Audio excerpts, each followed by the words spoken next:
Hello मेरे प्यारे बच्चों, welcome to my YouTube channel. तो चलिए चलते हैं आज के टॉपिक में। Class 12 chapter second inverse trigo के हम एमसीक्यूज करेंगे इस वीडियो में। तो क्वेश्चन फर्स्ट है हमारा, if alpha less than equal to 2 sine inverse x plus cos inverse x less than equal to b, then option A equal to 0, b equal to pi, option B equal to pi and b equal to 2 pi, option C equal to minus pi by 2, b equal to pi by 2 and option D equal to 0 and b equal to pi by 2। तो first question है हमारा, ए और B की value जो है वो हमें इस क्वेश्चन में बतानी है। तो बच्चों, we know that sine inverse x is less than equal to minus pi by 2 से pi by 2। Sine inverse x की जो वैल्यू होती है वो माइनस पाई बाय 2 से पाई बाय 2 के बीच में होती है। ठीक है, अब हमें हमारे क्वेश्चन को इस तरीके से बनाना है जैसे मैं कंपैरिजन कर सकूं। तो हमें पता है कि sine inverse x plus cos inverse x की वैल्यू कितनी होती है, ये होती है हमारी पाई बाय 2। और अगर आप देखो तो आपको क्वेश्चन में 2 साइन इनवर्स एक्स चाहिए, तो मैं क्या कर रही हूँ, पूरी इक्वेशन में पाई बाय 2 ऐड कर रहे हैं। Pi by 2 less than equal to sine inverse x plus pi by 2 and less than equal to pi by 2 plus pi by 2। It means ये तो हो गया हमारा 0 लेस देन इक्वल टू। अब इस पाई बाय 2 की जगह मैं ये पुट कर दूंगी, तो मैं इसकी जगह कितना लिख सकती हूँ, 2 sine inverse x plus cos inverse x less than equal to pi. और अब हम कंपैरिजन करें तो हमारा यहाँ पर जो ए है उसकी वैल्यू तो हो गई 0 एंड बी की वैल्यू कितनी हो जाएगी हमारी पाई। यानी इस क्वेश्चन का करेक्ट आंसर है ऑप्शन नंबर ए। अब सेकंड क्वेश्चन हमारा क्या है, find the domain of function cos inverse 2x minus 1 is. Option A close bracket 0 से 1, ऑप्शन बी क्लोज ब्रैकेट -1 से 1 and option C open bracket -1 to 1 and option D close bracket 0 से पाई। तो हमें हमारे question में इसका डोमेन बताना है। तो सेकंड क्वेश्चन है बच्चों, we know that domain of cos inverse x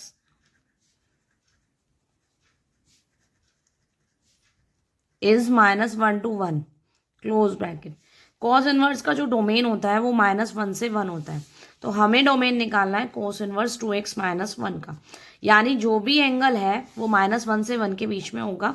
तो एंगल हमारा 2x minus 1, 2x minus 1 is less than equal to -1 to 1। अब हम इसे सॉल्व कर लेंगे। तो फर्स्ट मुझे जैसे -1 को एलिमिनेट करना है तो मैं +1 कर दूंगी, -1 + 1 less than equal to 2x, same 1 + 1। It means 0 less than equal to 2x less than equal to 2।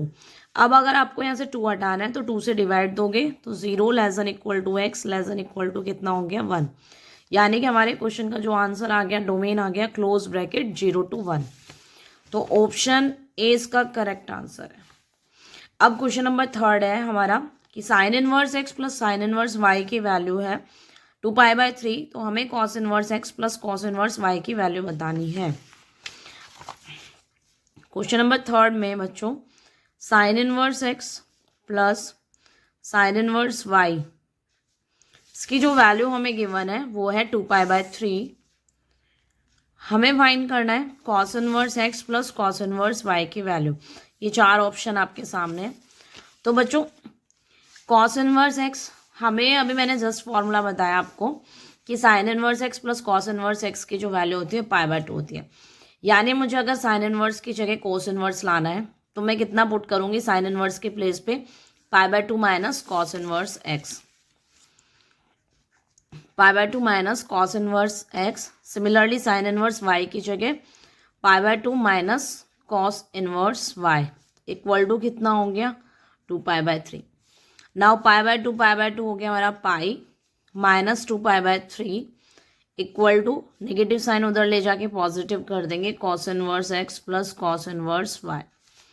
Now taking एलशियम 3π माइनस 2π, इट मीन्स π/3।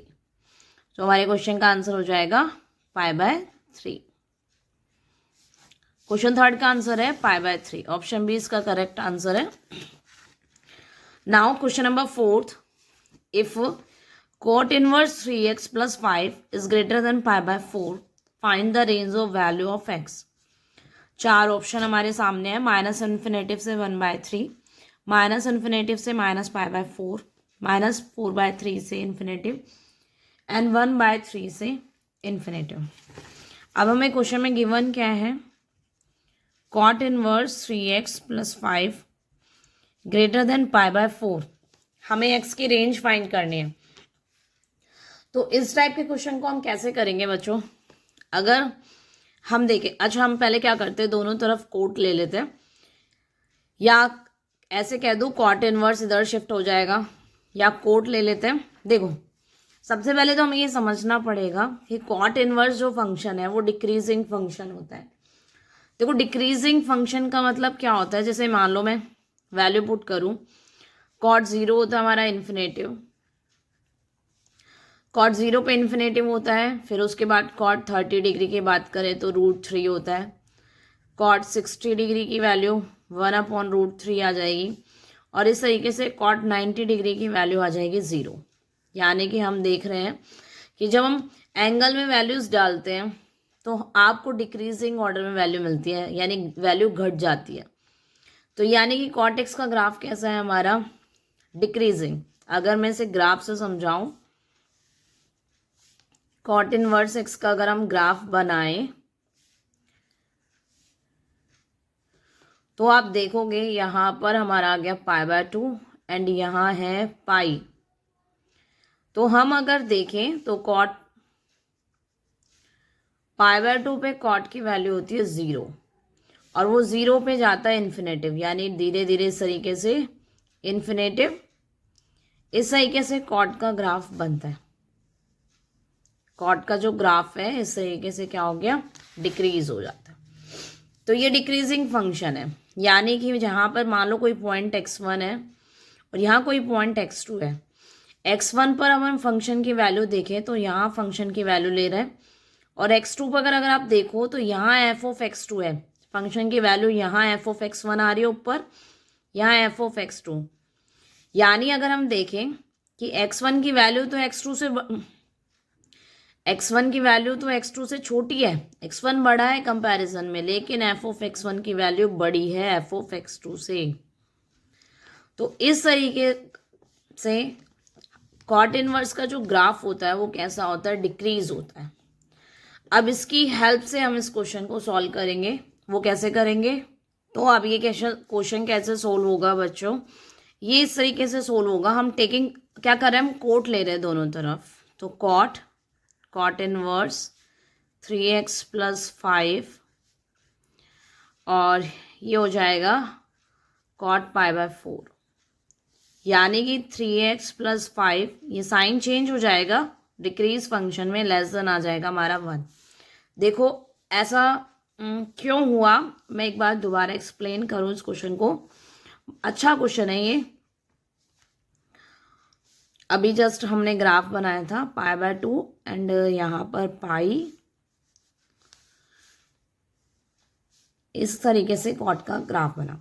तो यहाँ देखो जैसे यहाँ 0 है और मैं यहाँ बात करूँ 1 की, 0 और 1 की अगर हम बात करें तो हमें पता है 0 < 1 होता है, लेकिन अगर मैं कॉट इनवर्स की बात करूँ, कॉट इनवर्स 0 इनवर्स की बात करें तो कॉट इनवर्स 0 पे कितना आ रहा है, देखो 1 पे यहाँ पर 0 पर π/2 आ रहा है, ठीक है, उसके बाद डिक्रीज होते होते होते 1 पे आ रहा है, तो ये ग्रेटर देन हो जाएगा कॉट इनवर्स 1 से।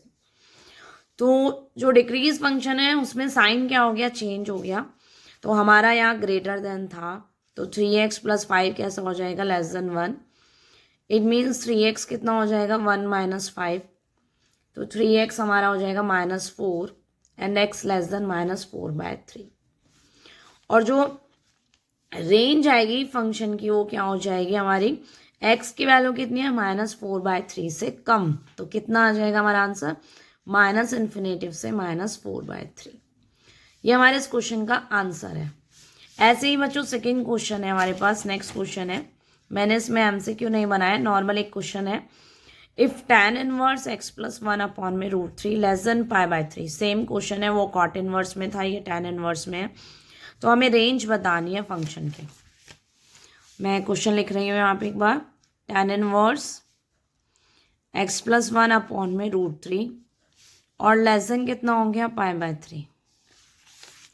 अब हम अगर देखें तो tan इनवर्स जो फंक्शन है वो डिक्रीज नहीं है, स्ट्रिक्टली ये इंक्रीज फंक्शन है। जैसे देखो tan 0 की वैल्यू कितनी होती है, 0 होती है, फिर tan 30 डिग्री पे वैल्यू 1/√3 आ जाती है। ऐसे अप टू अगर मैं tan 90 की बात करूं तो tan 90 पे इनफाइनाइट आती है, यानी 0 से इंक्रीज होकर इनफाइनाइट आती है। तो फंक्शन क्या है, इंक्रीज फंक्शन है। तो इसमें साइन चेंज नहीं होता, ये एज इट इज़ रहेगा।